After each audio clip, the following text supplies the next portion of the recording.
이 참혹한 짓을 한 그날 밤, 난 깊이 잠들어 있었다. 그러다가 난 불이야하는 소리에 눈을 떴다. 침대와 커튼이 불길에 휩싸이고 집안이 온통 불바다였다. 아내와 난 하녀와 함께 가까스로 집을 빠져나왔다. 하지만 집은 완전히 타버렸다. 내 재산은 모조리 죄가 되었다. 그리고 그 뒤로 난 절망에서 헤어나지 못했다. 난 이 재앙이 나의 잔인한 행동과 무슨 관계가 있다고 생각하진 않는다. 하지만 지금 모든 사실을 있는 그대로 이야기하는 마당에 한 가지 일이라도 소홀히 하고 싶지는 않다. 불이 난 다음 날, 난 불탄 자리로 가보았다. 집의 벽은 한쪽만 남긴 채 모두 허물어져 있었다. 그런데 내 침대 머리맡에 칸막이 벽만은 타지 않고 남아있었다. 난 얼마 전에 거기에 석회를 발라 새로 칠했기 때문일 거라고 생각했다. 그런데 이 벽 주위에 많은 사람이 모여들어 벽의 한 부분을 아주 자세히 유심히 바라보고 있었다. 거참 신기한데 이상한 일도 다 있군. 이런 소리에 이끌려 난 벽 가까이 다가갔다. 가서 보니 흰 벽에 얕게 새긴 듯한 거대한 고양이의 모습이 나타나 있었다. 그 모습은 정말 놀라울 만큼 정확했다. 심지어 고양이 목에 밧줄이 감겨져 있는 모습까지 나타나 있었다. 이 요물, 그렇게 여길 수밖에 없었다. 이 요물을 흘끗 본 나의 놀라움과 공포는 엄청났다. 그러나 난 가까스로 냉정을 되찾았다. 그 고양이의 목을 매단 곳은 우리 집 뜰이었다. 불이야 하는 소리에 사람들이 순식간에 뜰로 잔뜩 모여들었을 것이다. 그 가운데 한 사람이 잠든 나를 깨울 작정으로 고양이 시체를 나뭇가지에서 끄집어내려 열린 창문으로 내 방에 던져넣은 것이리라. 그런데 다른 쪽 벽이 무너지는 바람에 고양이 시체는 새로 바른 벽에 붙어버린 것이다. 그래서 벽의 석회가 화염과 시체에서 뿜어져 나온 암모니아의 작용에 의해 이런 흉측한 모양을 만들어냈을 것이다. 여기까지 생각이 미치자 양심이 어떻든 나의 이성은 어느 정도 상황을 납득할 수 있었다.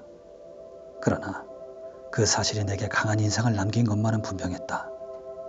그 후 오랫동안 난 그 고양이의 환영에서 벗어날 수가 없었다. 그러는 동안 내 마음에는 회한과는 다르지만 회한 비슷한 이상한 기분이 싹트기 시작했다. 그 고양이를 잃어버린 것이 섭섭한 생각이 들었던 것이다. 심지어 뻔질나게 드나들던 싸구려 술집에서도 주위를 기웃거리며 대신 기를 만한 털빛이 비슷한 고양이는 없는지 살펴보게 되었다. 어느 날 밤, 그날도 난 술집에서 머리끝까지 잔뜩 술이 올라 멍하게 앉아 있었다. 그러다 난 문득 그 방의 유일한 가구라 할 만한 진이나 럼 술통 위에 무언가 검은 것이 웅크리고 있는 것을 깨달았다. 실은 아까부터 줄곧 그 술통 쪽을 바라보고 있었는데 왜 이제야 비로소 그 검은 모양을 알아차린 것인지 사실 무척 이상한 일이었다. 난 가까이 다가가 손을 대어 보았다. 그것은 검은 고양이였다. 플루토와 비슷한 몸집을 한 군데만 빼놓곤 플루토와 모습이 똑같은 고양이였다. 플루토는 온몸이 새까맸으나 이 고양이는 가슴 부분이 윤곽이 흐릿한 하얗고 커다란 얼룩점으로 덮여 있었다. 내가 손을 대자 고양이는 얼른 일어났다. 그리고 목을 쭉 빼고 내 손에 몸을 비비며 아양을 떨었다. 이 녀석이야말로 내가 찾던 그런 고양이였다. 난 술집 주인에게 그 고양이를 내게 줄 수 없느냐고 물어보았다. 그러나 술집 주인은 그 고양이는 자기 것이 아니라고 말했다. 어디서 왔는지도 모르고 그 전엔 전혀 본 적도 없는 고양이라는 것이었다. 난 잠시 고양이를 쓰다듬어 주다가 이윽고 집으로 돌아가려고 자리에서 일어섰다. 그런데 고양이가 나를 따라오려는 눈치였다. 난 그대로 따라오도록 내버려 두었다. 난 길을 걸으며 이따금 허리를 굽혀 고양이의 등을 가볍게 토닥거려 주었다. 고양이는 집에 오자마자 곧 길이 들었고 아내도 그 고양이를 무척 마음에 들어했다.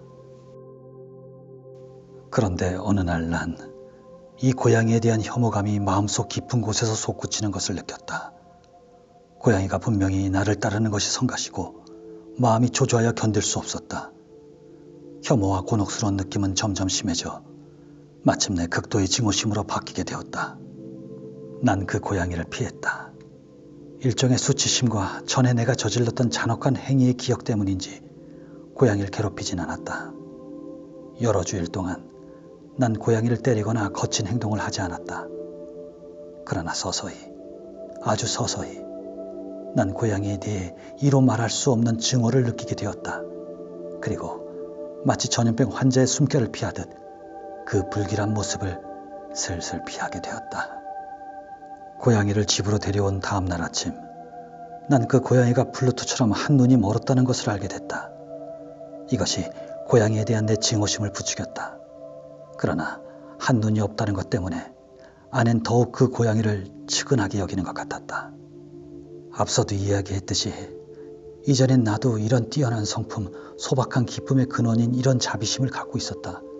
그리고 그런 자비심을 아내는 아직도 많이 지니고 있었던 것이다. 그러나 내가 미워하면 할수록 고양이는 나를 더욱 따르는 것 같았다. 어떤 집요함을 갖고서 그 고양이는 내가 가는 곳마다 따라다녔다. 어디에 가든지 을에 쫓아와 내 의지 아래 웅크리고 앉거나 무릎 위로 뛰어올라 핥거나 또는 그 불길한 몸뚱아리를 비벼대는 것이었다. 일어나 걸어가려고 하면 두 다리 사이로 끼어들어 하마터면 곤두박질 뻔하게 하는가 하면 길고 뾰족한 발톱으로 옷에 매달려 가슴까지 기어오르기도 했다. 그럴 때면 난 단번에 그 고양이를 때려 죽이고 싶은 충동에 시달렸다. 하지만 난 무한한 인내심을 발휘하여 참곤 했다. 전에 저지른 잔인한 행위의 기억이 아직 생생한 이유도 있었지만 실은 그보다도 분명히 말해두지만 그 고양이가 무서워 견딜 수 없었기 때문이었다. 이 공포감은 꼭 육체적 위협 때문에 생긴 것은 아니었다. 그러나 뭐라 달리 표현할 방법도 없다. 고백하기도 부끄러운 일이지만 그렇다. 이 흉악범 감방에 들어와 있는 지금도 여전히 고백하기 부끄러운 심정이다. 그 고양이가 나에게 안겨준 공포와 전율은 어리석기 짝이 없는 망상에 기인하는 것이었다. 전에 얘기했듯이 내가 죽인 고양이와 지금 이 얄미운 고양이와는 오직 한 가지 점만이 다를 뿐이었다. 배에 있는 커다란 하얀 점이 그것이다. 그 얼룩점에 대해 아낸 여러 번 내게 얘기해 관심을 불러일으키려고 했다. 이 얼룩점은 크긴 하지만 아주 희미한 것이었다. 그런데 서서히, 거의 눈에 띄지 않을 만큼 서서히 내 이성은 오랫동안 그 사실을 부정해왔지만 그 얼룩점의 윤곽이 뚜렷해졌다. 그것은 입에 올리기에도 끔찍한 모양을 나타내고 있었다. 무엇보다도 바로 그것 때문에 난 그 고양이가 미웠고 무서웠으며 할 수만 있다면 그 괴물을 죽여버리고 싶었다. 지금 그 얼룩점은 보기에도 소름 끼치는 등골이 오싹해지는 교수대, 무섭고 불길한 공포와 죄악의 고민과 죽음의 도구인 교수대 모양을 나타내고 있었던 것이다. 이제 나의 비참함은 이 세상 것이라고도 할 수 없을 정도였다. 그것을 훨씬 뛰어넘는 그런 비참함과 고민이 나를 짓눌렀다. 겨우 한 마리의 짐승, 내가 그 동물을 진심으로 경멸하여 죽여버린 그 짐승이 하나님의 모습과 똑같이 창조된 인간인 나에게 이렇게도 끔찍한 괴로움을 안겨주다니. 난 밤에도 낮에도 안식의 기쁨을 누릴 수 없었다. 낮 동안엔 잠시도 그 고양이가 내 곁을 떠나지 않았으며 밤엔 밤대로 형언할 수 없이 끔찍한 꿈에 시달려 거의 1시간마다 잠에서 깨어나곤 했다. 깨어보면 그 불길한 짐승의 뜨거운 입김이 내 얼굴에 덮쳐왔다. 그리고 그 묵직한 무게가, 나로선 뿌리칠 힘도 없는 악마의 화신이 내 가슴 위에 버티고 얹혀있는 것을 느꼈다. 이러한 고통에 짓눌려 내 마음속에 남아있던 아주 작은 착한 마음마저 완전히 무너져버렸다. 사악한 생각, 온통 시커멓고 흉악한 생각이 내 마음의 유일한 동료가 되었다. 여느 때의 까다로운 성격은 점점 더 심해져 모든 것, 모든 사람을 향한 증오로 바뀌었다. 이제 그 증오에 맹목적으로 몸을 내맡긴 난 아무 때나 돌발적으로 억누를 수 없는 분노의 발작을 일으켰다. 시도 때도 없이 터뜨린 그 발작에 누구보다 괴로워하고 누구보다 참을성 있게 견디어준 피해자는 불평 한마디 하지 않았던 나의 아내였다.